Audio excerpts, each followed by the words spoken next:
40টা রাত যেই রাতের অপেক্ষায় ঘুমাও নাই, দরজার পাশে দাঁড়ায় দাঁড়ায় আমার নবীর অপেক্ষা করেছো। কখন জানি আমার নবী এসে ডাক দেয়া কয়, আবু বকর উঠো, হিজরতের টাইম হয়ে গেছে। এই ডাকটা শোনার জন্য 40টা রাত তুমি ঘুমাও নাই। অবশেষে সেই রাত আসলো, তুমি আবার নবীকে নিয়ে হিজরতের উদ্দেশ্যে রওনা দিলা। যাইতে যাইতে পিছনে দুশমন তোমাদের ফলো করতেছে। সেই গারে সুর, ওই গুহার ভিতরে 3 দিন অবস্থান করেছো। এই সেই গুহা, যেই গুহা বিশাল বড় এক উঁচু পাহাড়ের উপরে। এত বড় উঁচু পাহাড়, আজও যারা মক্কা মদিনা গেছেন, মক্কা শরীফ যারা গেছেন, আপনাকে যখন ভ্রমণে বের করে ওই গর্ত দেখায়, ওই গুহাটা দেখায়, গারে সুর, কয়জন আছে ওই পাহাড়ের উপরে উঠবে? অনেকের সাহস দেয় না। অথচ ওই সময় তো কোনো রাস্তাও ছিল না, পাহাড় বেয়ে বেয়ে ওই গুহা পর্যন্ত বসতে হয়েছে। এখন তো সৌদি সরকার ঘুরায় ঘুরে অনেক রাস্তা করেছে, এই রাস্তা দিয়ে এখনো অনেক মানুষ সাহস করে না। হযরত ওমর ফারুক রাদিয়াল্লাহু তাআলা আনহু বলেন, ভাই আবু বকর, ওই গুহায় ওঠার জন্য তুমি পাহাড়ের নিচে যায় মায়ের নবীকে নিয়ে দাঁড়াইছো, উপরের দিকে তাকায় দুজন সিদ্ধান্ত নিয়েছো ওই গুহার ভিতরে অবস্থান করবা। পিছনে দুশমন তোমাদের ফলো করতেছি, কিন্তু সেই পাহাড় আমার মায়ার নবীকে তুমি বাইতে দাও নাই রে। তুমি নিজে পাহাড় বায়া বায়া উঠছো আমার নবীরে নিজের কান্দে লইয়া। রহমতের নবীরে নিজের কান্দে উঠাইছিলা, আর নিজে বায়া বায়া পাহাড় বায়া ওই গুহার কিনারায় যায় গেছো।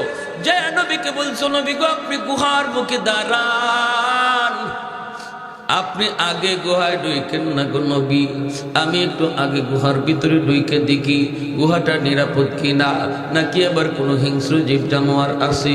যদি কোনো হিংস্র জীব জানোয়ার আমি আবু বকরের ক্ষতি করে, এতে উম্মতের এত ক্ষতি হবে না, কিন্তু আপনার যদি কোনো ক্ষতি হয়ে যায় গো নবী, উম্মত কোনোদিন ক্ষতিপূরণ দিতে পারবে না। দাঁড়ান, আমার মায়ার নবীরে তুমি এই জায়গায় দাঁড় করাইয়া নিজে গুহার ভিতরে আগে ঢুকছো, নিজে গুহার ভিতরে ঢুকছো, ঢুকে তুমি যতগুলি গর্ত ছিল সবগুলি গর্তের মুখ ফাগরি ছিঁড়ে চিনা গর্তের মুখগুলা বন্ধ করেছ। একটা গর্তের মুখ বন্ধ করার মতো কাপড় তোমার কাছে ছিল না, নিজের পা দিয়া ওই গর্তের মুখটা তুমি আটকায় রাখছো। যদি গর্তের ভিতরে কোনো বিষাক্ত সাপ থাকে, আমি আবু বকরকে দংশন করে করুক, কিন্তু আমার মায়ার নবীর যেন ক্ষতি না হয়। এরপরে আমার নবীরে তুমি গুহার ভিতরে ঢুকাইছো। ওই দিন তোমার ঘুমের প্রয়োজনটা বেশি দরকার ছিল, কারণ 40টা রাত তুমি ঘুমাও নাই, কিন্তু নিজে না ঘুমাইয়া গুহার ভিতরে আমার মায়ার নবীরে ঘুম পাড়াইছো। নিজের উরুটারে বালিশ বানায় দিছো, নিজের উরুটারে বালিশ বানায় দিছো, আর আমার রহমতের নবীরে নিজের উরুতে ঘুম পাড়াইছো। বিষাক্ত সাপ তোমার পায়ে কামড় দিল, বিষের যন্ত্রণায় তুমি ছটফট, বিষের যন্ত্রণায় তুমি অস্থির, হজম করেছো, যন্ত্রণা তুমি হজম করেছো, চেহারা তোমার কালো হয়ে গেছে, বডি তোমার কালো হয়ে গেছে, কিন্তু বডি তুমি নাড়াচাড়া করো না। যন্ত্রণায় তুমি অস্থির, কিন্তু বডি নাড়াও না, কারণ বডি যদি নাড়াও আমার মায়ার নবীর ঘুম ভেঙে যাবে। ও ভাই আবু বকর, ওই একটা রাতের নেকি আমি উমরকে তুমি দিয়ে দাও, বিনিময়ে আমি উমর আমার জীবনের সব নেকি তোমাকে দিয়ে দিব। যেরকম সুবহানাল্লাহ। सिद्दीक तेरा नाम से इस्लाम रहेगा, सिद्दीक तेरा नाम से इस्लाम रहेगा, दुनिया की सदाकत में तेरा नाम रहेगा, दुनिया की सदाकत में तेरा नाम रहेगा, फारूक तेरा नाम से इस्लाम रहेगा, दुनिया की अदालत में तेरा नाम रहेगा, उस्मान तेरा नाम से इस्लाम रहेगा, दुनिया की सखावत में तेरा नाम रहेगा, हैदर तेरा नाम से इस्लाम रहेगा, दुनिया की शजाअत में तेरा नाम रहेगा, मुआविया तेरा नाम से इस्लाम रहेगा, दुनिया की सियासत में तेरा नाम रहेगा। जोरे शोरे बोली अल्लाहु আকবার। সিদ্দিক আকবর বলেন, ভাই উমর, যদি তুমি ওই রাতের নেকি চাও তাহলে আমি আবু বকর নিজেও তো জানি না এই রাতে আমার কেমন নেকি হয়েছে, তোমাকে আমি দিব কি দেব না, টকব কি জিতব, এটা তো আমি নিজেও বুঝতেছি না। চলো আমরা দুজন আল্লাহর নবীর কাছে যাই, যাই নবীকে জিজ্ঞেস করি ওই রাতে আমার কি পরিমাণ নেকি হয়েছে। দুজন চলে আসলেন মায়ার নবীর কাছে। আল্লাহর নবী বলতেছেন, কি ব্যাপার? দুজন হাজির, ঘটনা কি? সিদ্দিক আকবর বলেন, ইয়া রাসূলুল্লাহ, নবী গো সমস্যায় পড়ে এসেছি। আবু বকর বলেন, ইয়া রাসূলুল্লাহ, উমর তার জীবনের সব নেকি আমাকে দিতে চায়, বিনিময়ে আমার কাছে এক রাতের নেকি চায়, এক রাতের নেকি চায়। আমি ওই রাতে কেমন নেকি হয়েছে জানি না গো নবী, আমি নিজেও জানি না।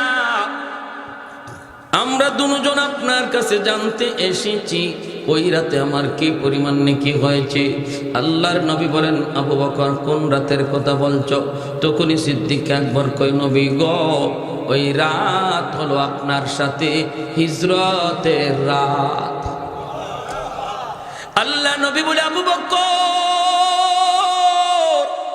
বদলাবা কি বদলাবা না আমি নবী জানি না, আমি কোনো মত দিব না, আমি বলবো না বদলাও, বলবো না বদলাও না, একটা বলবো না। কারণ দুজন মায়ার নবীর মহব্বতের নবীর বন্ধু, নবীর শ্বশুর, একজন নবীর ডান হাত আর একজন নবীর বাম হাত, ঠিক কিনা করে বলেন? আজও আমার নবী দুই বন্ধুকে নিয়ে মদিনার রওজায়ে আতহারে দুই বন্ধুরে পাশে নিয়েই শুয়ে আছেন, দুই বন্ধুরে পাশে নিয়েই মায়ার নবী চিরনিদ্রায় শুয়ে আছেন। এত মায়ার দুই বন্ধু, কে খুশি হয় আবার কে নারাজ হয়। এজন্য নবী কয়, আমি জানি না, আমি কোনো মত দিব না, আমি কোনো মত দিব না, তবে আমি যেটা জানতে চেয়েছো এটা বলতে পারে আবু বকর, ওই রাতে তোমার কি পরিমাণ নেকি হয়েছে এটা তোমাকে আমি জানাইতে পারবো, বাকি বদলানো না বদলানো সেটা তোমাদের ইচ্ছা। এইবার নবী বলতেছেন, আবু বকর রে, শুধু ওমরের জীবনের নেকি না, গোটা উম্মতের জিন্দেগির নেকি যদি এক পাল্লায় রেখে দেওয়া হয়, আরেক পাল্লায় শুধু তোমার এক রাতের নেকি রাখা হয়, তবুও তোমার পাল্লা ভারী হয়ে যাবে। আরেকটু জোরে কন্যা সুবহানাল্লাহ। এইবার সিদ্দিক বলে, ভাই আমার তাহলে আমি রাজি না। বোঝা গেল কি? বোঝা গেল আমার আপনার তওবার খাতিরে আল্লাহ পাক কেমনে ওলির দপ্তরে নাম লেখা দেয়। কারণ হলো তওবার দ্বারা শুধু গুনাহ মাফ হয় তা না, বরং নেকিও ডাবলের ডাবল বেড়ে যায়। আল্লাহু আকবার। এজন্য আল্লাহ বলেছেন, ইন্নাল্লাহা ইউহিব্বুত তাওয়াবিন ওয়া ইউহিব্বুল মুতাতাহহিরিন। তাওয়াবিনকে আল্লাহ মহব্বত করেন, কথা পরে বলছেন। মুতাতাহহিরিনকে মহব্বতের কথা পরে বলছেন, তাওয়াবিনকে মহব্বতের কথা আগে নিয়ে আসছেন। তওবাকারীকে যে আল্লাহ ভালোবাসে, এই ভালোবাসার কথা আল্লাহ আগে আনছে। আর যে পবিত্র গুনাহ করেই না তারেও আল্লাহ ভালোবাসে, এই ভালোবাসার কথা আল্লাহ পরে বলছে। সুবহানাল্লাহ, সুবহানাল্লাহ। তাহলে নিরাশ হওয়ার কিছুই নাই, কিছুই নেই। জমিন প্রতিদিন আল্লাহর কাছে এমন আবদার করতেছে, মালিক অনুমতি দাও, অনুমতি দাও, গুনাহগারগুলির গিলে ফেলি। আমি জমিন আর কত গুনাহ দেখব, আর কত সইব, জালেমের পায়ের আওয়াজ আমি জমিন আর কত শুনবো, গুনাহগারের পায়ের শব্দ আর কত শুনবো। জমিন প্রতিনিয়ত আল্লাহর কাছে আবদার করে, মালিক অনুমতি দাও গিলে ফেলি, আবতালিউ ইবনা আদম ফি কারি। আলা কুল্লা ইয়াউমিন ওয়াল আরদু ইস্তাজিলু রাব্বাহু ওয়াল বাহরা ইস্তাজিলু রাব্বাহু ওয়াল মালাইকাতু ইস্তাজিলু রাব্বাহু। আল্লাহ পাক রব্বুল আলামিন বলেন হাদিসে কুদসি, আল্লাহর নিজের ভাষা, প্রতিদিন জমিন আল্লাহর কাছে আবদার করে, মালিক অনুমতি দাও, অনুমতি দাও গিলে ফেলি। তুরস্কের জমিন 5 তলা 10 তলা বিল্ডিং গিলে ফেলেছে, 50,000 মানুষকে গিলে ফেলেছে, কয়েকদিন আগের ঘটনা, ঠিক না? সিরিয়ার জমিন আজ অনেক মানুষকে মাটির নিচে পাওয়া যায়, অনেক মানুষের কোনো খবরও পাওয়া যায় না।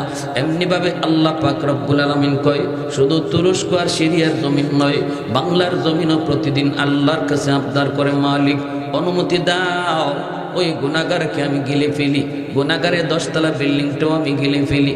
আল্লাহ পাক রব্বুল আলামিন কয়, শুধু এইরকম জমিন নয়, সাগর ও মহাসাগর আল্লাহর কাছে প্রতিনিয়ত আবদার করে, ও মালিক কক্সবাজার সমুদ্র সৈকত, এই সমুদ্রের পারে আইসা নাফরমান কত গুনাহ করে গো, আমি পানি আর কত দেখব, আর কত আমি নাফরমানি দেখব। আল্লাহ ওই নাফরমানগুলি তোমার জমিনে নাপাক বানায় ফেলাইছি, আমাকে একটু সুযোগ তুমি দিবানি, আমি পানি এই জমিনটারে পাক বানায় দেব, পাক বানায় দেব। আল্লাহ পাক রব্বুল আলামিন কয়, জমিন থাম থাম, আমি আল্লাহ দেখতেছি তোমরা যারা এই জমিন ধ্বংস করে দিতে চাও, আমি আল্লাহ দেখি এই জমিনে কেমন অন্যায় হয়, কেমন অত্যাচার হয়, কেমন জুলুম হয়, আমি আল্লাহ দেখি এই জমিনে কেমন গুনাহ হয়, কেমন জুলুম হয়, আমার নবীর নায়েব রাসূলদের সাথে কেমন আচরণ হয়, আমি আল্লাহ দেখি। এরপরও কেন ধরি না জানোনি, কারণ এই মানুষকে আমি আল্লাহ বড় আদর করে বানাইছি। আসমান আল্লাহ বানাইছেন কুন ফায়াকুন বইলা, জমিন আল্লাহ বানাইছেন কুন ফায়াকুন বইলা, ফেরেশতা আল্লাহ বানাইছেন কুন ফায়াকুন বইলা, কিন্তু আমারে আপনারে আল্লাহ পাক কুন ফায়াকুন বইলা বানায় নাই। আমারে আপনারে যখন আল্লাহ বানাইছে, আল্লাহ বলে খলাকতু বিয়াদাইয়া, আমি আমার নিজের হাত দিয়া বান্দা বান্দিরে বানাইছি। কারণ এই চেহারার মধ্যে এত দামি কপাল, ওই কপাল দিয়া বান্দা আমার কুদরতি কদমে সাজদা দেয়। এই কপালটার এত দাম, এত দাম, এই কপাল ফেরেশতাদের হাতে বানাইলে হয় না, এই কপাল কুন ফায়াকুন বললে হয় না, এই কপাল আমি আল্লাহ নিজের হাতে বানাইছি। আমার বান্দা দিনে যদি তওবা করে, দিনে আমি আল্লাহ কবুল করব, রাতে যদি আমার কাছে তো তওবা করে রাতেই কবুল করব। কখন কোন জায়গায় ওয়াজ মাহফিলে বইসা আমার বান্দার দিল নরম হয়ে যায়, দিলটা নরম হওয়া মাত্রই যখনই কইব আল্লাহ ভুল করেছি আর করব না, তখনই আমি তার পিছনের জীবনের সব গুনাহ মুহূর্তের ভিতরে নেকি বানায় দিব। তোমরা কারা কারা, তোমরা কেন আমার আর আমার বান্দার ভিতরে কেন নাক গলাও? আল্লাহু আকবার। আমার আর আমার বান্দা বান্দির ভিতরে তোমরা কেন নাক গলাও? 70 বছর 80 বছরের গুনাহগার তওবার খাতিরে 60 বছর 70 বছরের গুনাহকে আল্লাহ পাক মুহূর্তের ভিতরে নেকি বানায় দেয়।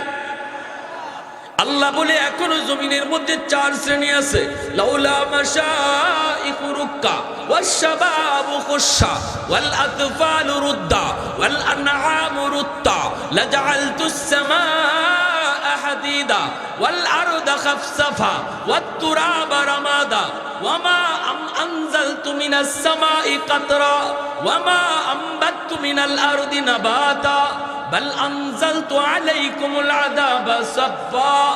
আল্লাহ বলেন এখনো জমিনের ভিতরে আমার কিছু বান্দা বান্দি রয়েছে যাদের চুল দাড়ি পাকা হয়ে গেছে, চুল পেকে গেল, চুল দাড়ি তার পাকা হয়ে গেছে, কোমরে তার ব্যথা, হাঁটুতে তার ব্যথা, এরপরও আমি আল্লাহকে কষ্ট করে করে সেজদা দেয়, আমি আল্লাহকে কষ্ট করে করে রুকু করে, রুকু করতে পারে না, হাঁটু বাঁকা করতে পারে না, কোমর বাঁকা করতে পারে না, এরপরও করে আমি আল্লাহর ভয়ে, আমি আল্লাহর মহব্বতে।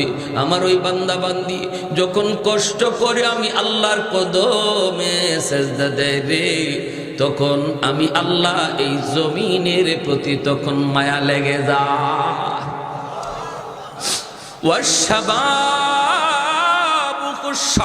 আল্লাহ বলেন এখনো জমিনের মধ্যে এমন কিছু যুবক রয়েছে যৌবনের পাগলামি করে না, যৌবনে আমি আল্লাহকে ডাকে, যৌবনে গুনার কাজে যায় না, যৌবনে গানের আসরে যায় না, যৌবনে যাত্রার প্যান্ডেল করে না, অথচ তার যৌবনের চাহিদা ছিল গুনাহ করা।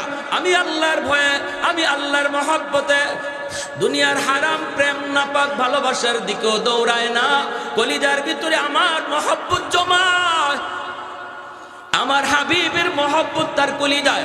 চেহারার দিকে তাকাইলে নবীর সুন্নত, মাথায় তাকাইলে নবীর সুন্নত, খাইতে গেলেও নবীর সুন্নত, তার দিকে তাকাইলে ওই যুবকের কলিজার দিকে যখন আমি আল্লাহ তাকাই আর দেখি আমার ভয়ে বান্দা গুনাহ থেকে নিজের বাঁচাইতেছে, তখন তার দিকে তাকাইলেও জমিনের প্রতি আমার মায়া লেগে যায়। 3 নম্বরে আল্লাহ পাক রব্বুল আলামিন বলেন ওয়াল আতফালু রুদ্দাহ, ঘরে ঘরে কিছু শিশু বাচ্চা আছে, ওই শিশু বাচ্চাগুলির কোনো অন্যায় নাই, এদের কোনো অপরাধ নাই, শিশু বাচ্চাদের উপরে শরীয়তের কোনো বিধিবিধান চালু হয় নাই। গুনাহ আসতে চায় তার মার, আযাব আসতে চায় তার মার গুনার কারণে, বাবার গুনার কারণে, কিন্তু এই গজবের ভিতরে বাচ্চাটাও পইরা যায়, অথচ বাচ্চাটার কোনো গুনাহ নাই, কোনো অন্যায় নাই, ওর উপরে কোনো শরীয়তের বিধিবিধান নাই, তার উপরে হালাল হারাম কিছু নাই। যখনই আযাব গজব তার বাপ মার গুনার কারণে জমিনে আয় রে, ওই বাচ্চাটা টুট ভেঙ্গে ভেঙ্গে আমি আল্লাহর দিকে তাকায় কান্দে, অথচ আমার ওই নিষ্পাপ অবুধ বান্দাটার কোনো অন্যায় ছিল না, তার কান্নার দিকে তাকাইলো এই গুনাহগার জমিনের প্রতি আমার মায়া লেগে যায়। আল্লাহ বলেন 4 নম্বর হলো জমিনের মধ্যে কিছু পশু পাখি আছে, হাঁস মুরগি গরু ছাগল আছে, এদের উপরে শরীয়তের কোনো বিধিবিধান নাই। গরু ছাগল হাঁস মুরগির উপরে নাই জায়েজ না জায়েজ নামাজ রোজার কোনো বিধান নাই। যদি আসমানি গজব জমিনি গজব জমিনের ভিতরে নামে, তাহলে এই গরু ছাগলগুলি এরাও শিকার হয়ে যায়, এরাও এই গজবের শিকার হয়ে যায়, অথচ গরু ছাগলের কোনো অন্যায় নেই, কোনো অপরাধ নাই। এর দিকে তাকাইলো আমি আল্লাহ জমিনের প্রতি আমার মায়া লেগে যায়।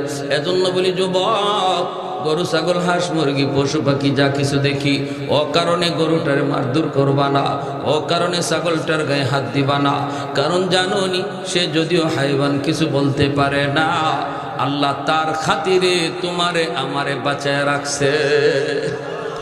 নতুবা জমিনে যেই পরিমাণ গুনাহ হয়, যেই পরিমাণ অন্যায় হয়, এখনো মসজিদে কয়জন যায় আর মসজিদের বাইরে কয়জন থাকে? নামাজের টাইমে হিসাব করলে দেখো, প্রতিটা ঘরে ঘরে যদি জরিপ করা হয়, প্রতিটা ঘরে নামাজি কয়জন, বেনামাজি কয়জন, দেখা যাবে বেনামাজির সংখ্যা বেশি। গ্রামে গ্রামে যদি হিসাব নেওয়া হয় নামাজি কয়জন বেনামাজি কয়জন, দেখা যাবে বেনামাজির সংখ্যা বেশি। আল্লাহ পাক বলে এত কিছু আমি দেখতেছি, আমি দেখতেছি দেখতেছি দেখতেছি, এরপর আমি জমিন টিকায় রাখছি এই 4 দলের কারণে। ওই বৃদ্ধ বান্দা বান্দিগুলা বৃদ্ধ বয়সে যখন আমার কদমে সাজদা দেয়, তার খাতিরে জগৎ টিকায় রাখছি। ওই যুবক, যে যুবক যৌবনে আমি আল্লাহরে ডরায়, ওই যুবকের কলিজার দিকে তাকাই আমি জমিন টিকায় রাখছি। শিশু বাচ্চাগুলিরও মারধর করবেন না, শিশু বাচ্চাগুলিরও মারধর করবেন না, বকাঝকা করবেন না, না না অভিশাপ দিবেন না। ওই বাচ্চাগুলি এরা নিষ্পাপ, এরা নিষ্পাপ। আল্লাহর কথা বলতেছি, হাদিসে কুদসি আল্লাহর ভাষা। আল্লাহ বলেন ওই বাচ্চাটা, যেই বাচ্চাটার আমি ধমক দিলাম ও কারণে মারলাম, এই বাচ্চাটার উসিলায় আল্লাহ ঘরের মানুষে খাওয়াইতেছে। সুবহানাল্লাহ। ওই বাচ্চাটার উসিলায় আল্লাহ ঘরের মানুষে খাওয়াইতেছে। অতএব না, বাচ্চাগুলির আদর করে আমার আল্লাহর কুদরতি কলিজা খুশি হয়ে যায়। সুবহানাল্লাহ। এর জন্য আমার মায়ের নবী ও বাচ্চাকে মায়া করতেন। নবী শিশু বাচ্চা দেখলেই কুলে নিতেন, কপালে চুমু খাইতেন, গালে চুমু খাইতেন। ওরা নিষ্পাপ, ওরা নিষ্পাপ, মাসুম। আমার গুনার কারণে আযাব আসতে চায়, বাচ্চার কারণে আল্লাহ আমারে বাঁচায়। বৃদ্ধ বাবাজিদেরকে মায়া করবেন, মায়া করবেন। বৃদ্ধ বাবাজিদেরকে শ্রদ্ধা করবেন, বৃদ্ধ বাবাজিদেরকে শ্রদ্ধা করবা যুবক। না না, মুরব্বী মানুষের সাথে বেয়াদবি কইরো না।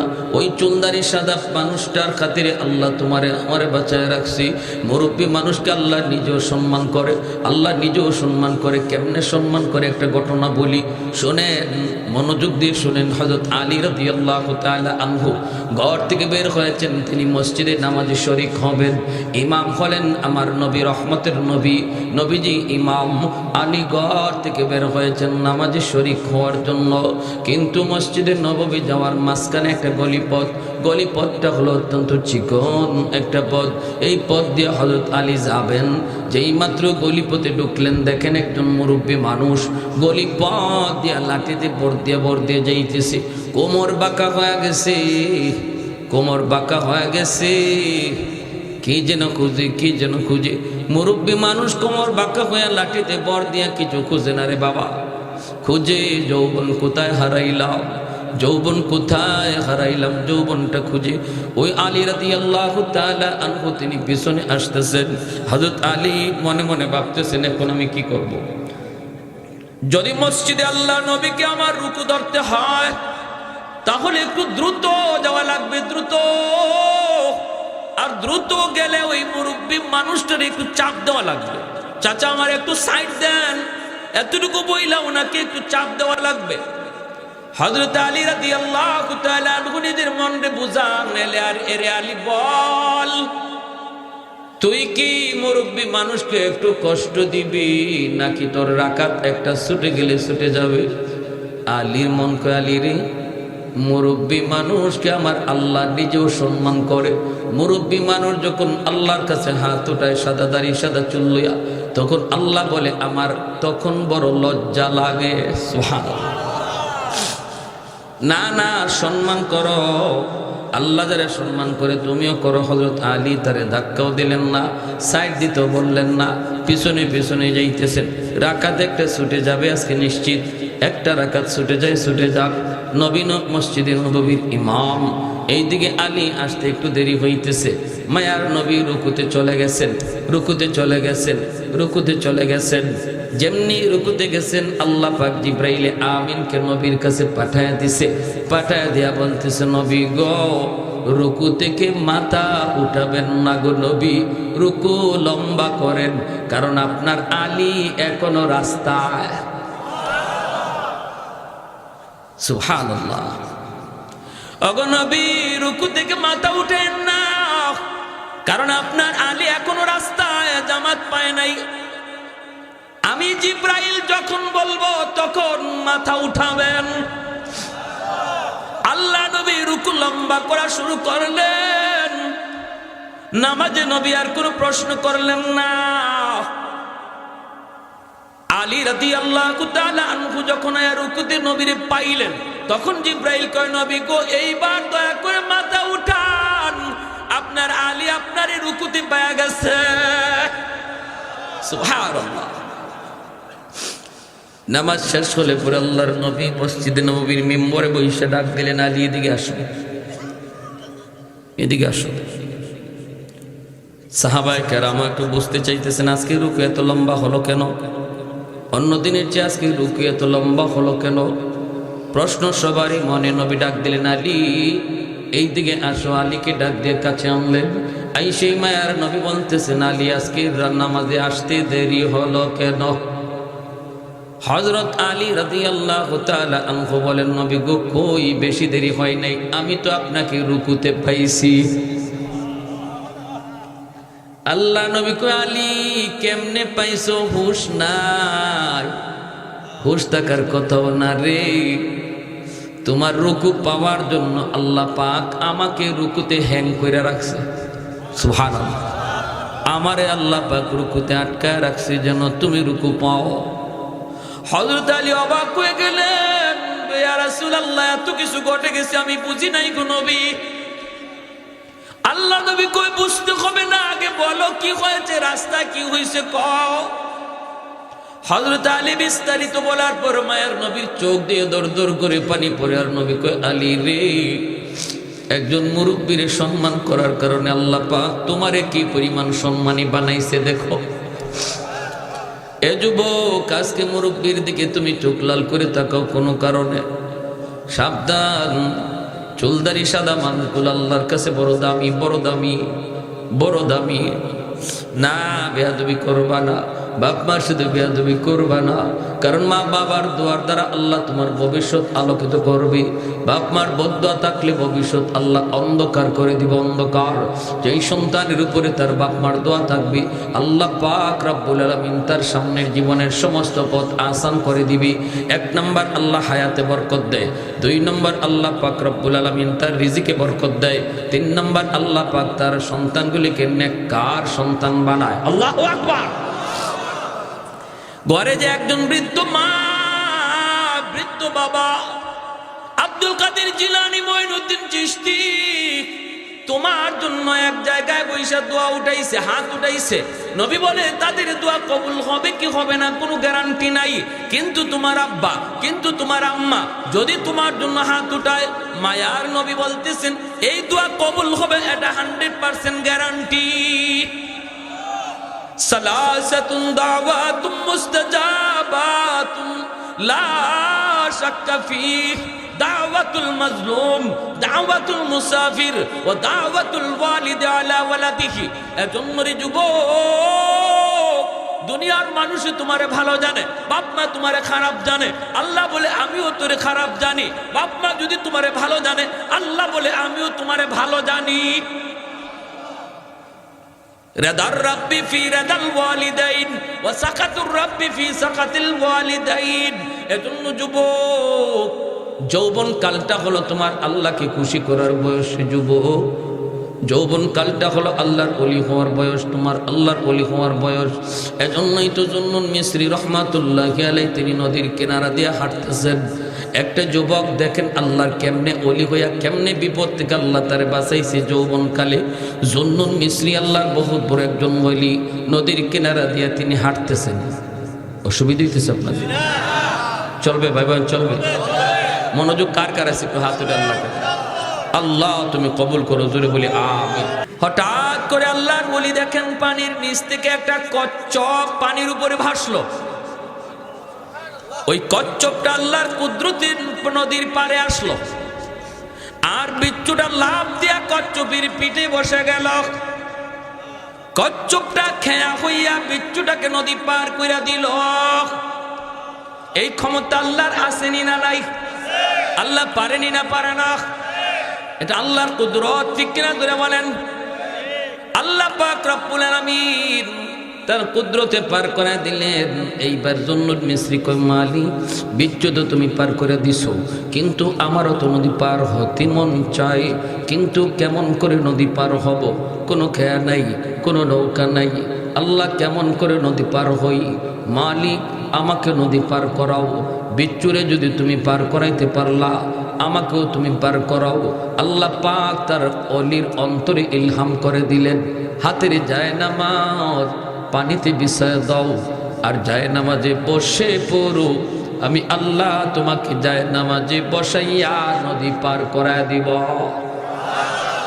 সিলেটের শাহজালাল মুজরিদি ইয়ামানি রহমতুল্লাহি আলাইহি গোর গোবিন্দের সাথে যুদ্ধ করতে ইয়ামন থেকে এসেছেন।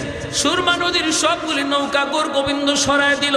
এরপরে আল্লাহর ওলি সঙ্গী সাথী নিয়ে তিনি নদী পার হয়েছেন। নৌকায় না জায়নামাজে? যেরকম নৌকায় না জায়নামাজে? জানেননি আপনারা? নৌকা সরায় দিল, জায়নামাজে পয়সা শাহজালাল মুজরিদি ইয়ামানি নদী পার হইছেন। তাহলে এটা কে করাইছে? জোরে বলেন, কে করাইছে? আল্লাহ যদি করাইতে পারে, মানুষ যা পারে না পারে কে? এর নামই তো হল আল্লাহর কুদরত। ওলিদের দ্বারা যদি হয় কারামত, নবীদের দ্বারা যদি হয় মুআজিজা, করায় কে? তাহলে এটা অস্বীকার করা, গাঞ্জাখুরি কথা কোয়ার সুযোগ কই? তুমি যদি কও এটা খালি কিচ্ছা, হুজুররা খালি কিচ্ছা, কি আজগবি কিচ্ছা লই আইছে, এটা কেমনে সম্ভব? আরে সম্ভব তো তখনই যদি আল্লাহ করায়। আল্লাহ অসম্ভবের সম্ভব করতে পারে, এই ইয়াকিন যদি তোমার না থাকে, তাহলে তো তোমার ইমানই নাই। ঠিক কিনা জোরে কও? ইমানই তো নাই। যদি এটা বিশ্বাস না করো, আল্লাহ কোরআনের ভিতরে ওলি আল্লাহদের কারামতের কথা বলছেন। সুলাইমান আলাইহিস সালামের জমানা, তিনি সুলাইমান আলাইহিস সালাম বলছেন রানী বিলকিস রওনা দিয়ে দিছে। এখন বিলকিস রানী আমার কাছে আসার আগে আগে তার 7টা গেটের ভিতরে তালাবদ্ধ দেওয়া সিংহাসন আমার কাছে কে আনতে পারবা? তখন দেখা যায় এক জিন কইল আমি পারবো। সুলাইমান আলাইহিস সালাম বললেন আরো তাড়াতাড়ি কে পারবা? তখন একজন মানুষ যিনি আল্লাহর ওলি ছিল, যার ইসমে আজমের ক্ষমতা ছিল, মুস্তাজাবুদ দাওয়া ছিল, তিনি কই আমি আরো তাড়াতাড়ি আনতে পারবো। সুলাইমান আলাইহিস সালাম কয় দেখো বিলকিস রানী কিন্তু রওনা দিয়ে দিছে, রাস্তায় আছে, কিছুক্ষণ পরে আমার কাছে পৌঁছবো, অথচ সিংহাসন এখনো রয়ে গেছে তার সেই সানায়, সেখান থেকে তোমরা আনবা, তুমি আনবা, কত তাড়াতাড়ি আনতে পারবা বলো? কয় আপনি চোখ বুঝবেন আর চোখ খুলবেন, দেখবেন সিংহাসন হাজির। কি ভাই, মাটির নিচ দিয়া বিলকিস রানী আসার আগেই তার সিংহাসন সুলাইমান নবীর সামনে হাজির। এখন অস্বীকার করো, এটা তো কোরআনে আয়াত। কও বলে এটা কিচ্ছা, এটা সত্য না, বলো বলো, বললে ইমান থাকবে তো? আল্লাহর কোরআন। অতএব এই ধরনের কথা যারা বলে সাবধান, সাবধান, সতর্ক থাকা উচিত তাদের কাছ থেকে। আমরা বলি না কোন ওলি তার নিজের যোগ্যতায় অসম্ভবকে সম্ভব করে, আমরা বলি ওলির দ্বারা যা অসম্ভব সম্ভব হয় করায় কে? তাহলে এখানে তোমার ব্রেন হ্যাং মারবেই তো। আল্লাহর ক্ষমতায় যদি তোমার বুঝবার মতো জ্ঞান থাকতো তাহলে তো তুমি হইতা। আল্লাহ পাক তো তোমার এতটুকু জ্ঞান দেয় নাই যাতে আল্লাহর কুদরত তুমি বুঝতে পারো। এখানে হ্যাং মারবে ব্রেন। এখানে যদি বেশি বাড়াবাড়ি করো তাহলে নাস্তিকের মতো কিছুদিন পরে বলবা দেয়ার ইজ নো গড, আল্লাহ বলতে কিছু নেই, নাস্তিক হয়ে যাবে। যে বলে আমার যুক্তিতে ধরে না, যুক্তিতে ধরে না। আল্লাহ যদি আসেন তো কই আছেন? আল্লাহরে বানাইলো কে? আল্লাহর বাপকে? এই প্রশ্নগুলা কইরেই তো নাস্তিক হয়েছে, ঠিক না? এই প্রশ্নগুলা কইরেই নাস্তিকরা নাস্তিক হয়েছে। এজন্য সতর্ক আমার ভাই। জুন্নুন মিসরি রহমাতুল্লাহ আলাইহি কারামাতুল আউলিয়া হাক্কুন, এটা আহলে সুন্নাহ ওয়াল জামাতের আকীদা। আমাদের প্রত্যেকের এই ব্যাপারে বিশ্বাস আছে, ওলি আল্লাহদের কারামতের হক। এটা করায় কে? আল্লাহ। নবীদের মুআজিজা হক, নবীদের মুআজিজা ও নবীদের ক্ষমতা না, এটাও করান কে? আল্লাহ। এখন এনেকে আল্লাহ পাক কয় হাতের জায়নামাজ নদীতে বিছায় দাও। জুন্নুন মিসরি হাতের জায়নামাজ তিনি নদীতে বিছায় দিলেন। জায়নামাজে বৈশা তিনি নদী পার হয়ে গেলেন। এইবার আল্লাহর ওলি বিচ্ছুর পিছনে পিছনে দৌড়তেছেন। বিচ্ছুটা কোন দিকে যায় একটু দেখতে মন চায়, কোন দিকে যায় দেখতে একটু মন চায়। হঠাৎ করে আল্লাহর ওলি দেখেন হাওরের মাঝখানে একটা গাছ, গাছের নিচে একটা যুবক মনের আনন্দে ঘুমাইতেছে। এই যুবকের দিকে বিচ্ছুটা দ্রুত বেগে যাইতেছে। আল্লাহর ওলি জুন্নুন মিসরি ইনিও বিচ্ছুর পিছনে পিছনে আসতেছেন। কাছে আইসেই দেখেন ওই যুবক, যেই যুবক মনের আনন্দে ঘুমায়, তার চতুর্দিকে তার এই গরু ছাগলগুলি, ওই যে দুম্বা ভেড়াগুলি চতুর্পাশে। মাথার পাশে বিশাল এক সাপ ফনা ধরে আছে, ফনা যে কোনো মুহূর্তে যুবককে দংশন করবে। ওই অবস্থায় বিচ্ছুটা যাই লাফ দিয়া সাপের মাথায় বসলো, বৈশেই সাপরে কামড় দিল। মুহূর্তের ভিতরে সাপটা জাগায় মারা গেল। এইবার আল্লাহ বলি যুবককে ঘুম থেকে উঠাইলেন। যুবক, এ যুবককে একটু উঠো, মাথার পাশে কি ঘটে গেল যুবক একটু দেখো রে। যুবক তাকে দেখে অসম্ভব আল্লাহ পাক সম্ভব করে দিয়েছে। যুবক চোখ দিয়ে পানি ধরা আল্লাহর ওলি গো কেমনি কি হলো? জুন্নুন মিসরি কয় বাবারি সাপে তোমারে কামড় দেওয়ার কথা, ওই অবস্থায় আল্লাহ নদীর ওই পার থেকে বিচ্ছু পাঠাইছি তোমাকে বাঁচানোর জন্য। সাপরে বিচ্ছুটা কামড় দিয়ে মেরে ফেললো। ও যুবক বলো না, যৌবনে তুমি কেমন করে আল্লাহরে এত খুশি করলা? যৌবনে তুমি কেমন করে আল্লাহর ওলি হইলা? কি তোমার নেকামল একটু বলো। এতটা মায়া আল্লাহ তোমারে কেমনে করলো? যুবক চোখের পানি মোছে আর কান্দে আর আল্লাহর ওলি গো আমি হলাম একজন রাখাল, মানুষের উটরা খালি করি, দুম্বারা খালি করি। আমি হাওরে জঙ্গলে বন্দরে সর্বত্র দিন কাটায় দেই। মানুষের আমানত আমার কাছে থাকে, সন্ধ্যাবেলা আমানত ফিরাই দেই। কিন্তু আমার যা মনে পড়ে, আমি জঙ্গলে থাকি আর বন্দরে থাকি, যেখানেই থাকি না কেন, যখনই আজানের আওয়াজ আমার কানে আসে, সাথে সাথে জঙ্গলে থাকলে জঙ্গলেই নামাজে দাঁড়ায় যায়, হাওরে থাকলে হাওরেই নামাজে দাঁড়াই। আমার দুনিয়ার কাজ আগে না, নামাজ আমার কাছে আগে। আল্লাহু আকবার। দুনিয়ার কাম আমার কাছে বড় নয়, নামাজ আমার কাছে বড়, আমার কাছে বড়। আর আমি যতদূর দেখলাম, আমি ঘর থেকে যখন বের হয়েছি, আল্লাহর কাছে দোয়া করে বের হয়েছি, বিসমিল্লাহ তাওয়াক্কালতু আলাল্লাহ লা হাওলা ওয়ালা কুওয়াতা ইল্লা বিল্লাহিল আলিয়্যিল আযীম। ঘর থেকে বের হও যুবক, এই দোয়াটা পরে বের হও। আল্লাহ তোমার হাওলা, তোমার উপর ভরসা করে আমি বের হলাম। আল্লাহ পাক রব্বুল আলামিন কয়, বান্দা তুমি যখন আমার উপরে 100 ভরসা করো, আমি আল্লাহ তোমার সাথে 100 লেনদেন করি। আমাদের ভরসাই তো কম, ঠিক না? ভরসাই 100 আল্লাহর উপরে করতে পারি না, যার কারণে আমাদের সাথে আল্লাহ লেনদেনও কম হয়। ঘুমানোর আগে বলেছি, মালিক আমি ঘুমাইবো এখানে, আমি বড় ক্লান্ত পরিশ্রান্ত, কিন্তু কেমনে ঘুমাই? ঘুমন্ত অবস্থায় যদি আমারে কোনো হিংস্র জীব জানোয়ার আঘাত করে, আক্রমণ করে, আমারে বাঁচাইব কে? কেউ নাই, আপন বলতে কেউ নাই, বন্ধু বান্ধব আত্মীয় কেউ নাই, কিন্তু আমি পরিশ্রান্ত ঘুমাবো। আল্লাহ আমি তোমার কাছে আমারে হাওলা করলাম।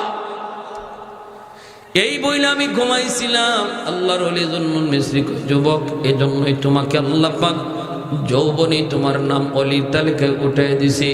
আল্লাহর উপর ভরসা করছো তুমি 100 জন্য আল্লাহ তোমার সাথে ব্যবহারও করছে 100। এজন্যই রে যুবক, এজন্যই বলি, যত আল্লাহর অলি হয়ে গেছেন দুনিয়াতে সবাই কিন্তু অলির খাতায় নাম লেখাইছেন যৌবনকালে। এই যৌবন কালটা তুমি পাগলামি করে কাটাইতেছো, এই যৌবন কালটা তুমি গুনার কাজে কাটাইতেছো, অথচ এই বয়সটাই ছিল তোমার আল্লাহর ওলি হওয়ার বয়স। কি ভাই? ভুলটা যদি বুঝালাই, আল্লাহ যা করেছি ভুল করেছি, এতটুকুই যথেষ্ট। দিলে দিলে কাউরে শোনাইতে হবে না। এখানে বসে আমরা যারা আছি, পিছনের কথাগুলা আল্লাহর কাছে দিলে দিয়ে বলবো, আল্লাহ যা করেছি ভুল করেছি। সামনে আসতেছে রমজান, আল্লাহ অনেক রোজা আগে ছাড়ছি, আর একটা রোজাও ছাড়তে আমি রাজি না। আল্লাহ আমাকে পরিপূর্ণ রোজাগুলি রাখার তৌফিক দিও। আল্লাহ আমার পিছনের সব গুনার ব্যাপারে আমি তোমার কাছে তওবা করলাম। এতটুকু কথা দিলে দিলে কারা কারা বলতে রাজি? আল্লাহরে দেখা। আল্লাহ তুমি কবুল করো, মঞ্জুর করো। সবাই বলি আমিন। আর একটু জোরে বলি আমিন, আরো জোরে বলি আমিন। আল্লাহ আমরা আর মা বাবারে কষ্ট দিব না, আল্লাহ আমরা আর বাপ মারে কষ্ট দিব না, মা বাবার অমান্য হব না। আয় আল্লাহ মুরব্বীদের সাথে আর বেয়াদবি করব না। আল্লাহ তোমার ঘর মসজিদে 5 ওয়াক্ত নামাজ পড়ব, রমজানের রোজাগুলি রাখবো, পাক্কা ইরাদা আমরা করতেছি। আল্লাহ আমাদের পিছনের সব গুনাহ মাফ করো। সবাই কোন আমিন, আরো জোরে বলেন আমিন। আজকের মাহফিলকে আল্লাহ কবুল করুন, আজকের এই আয়োজনকে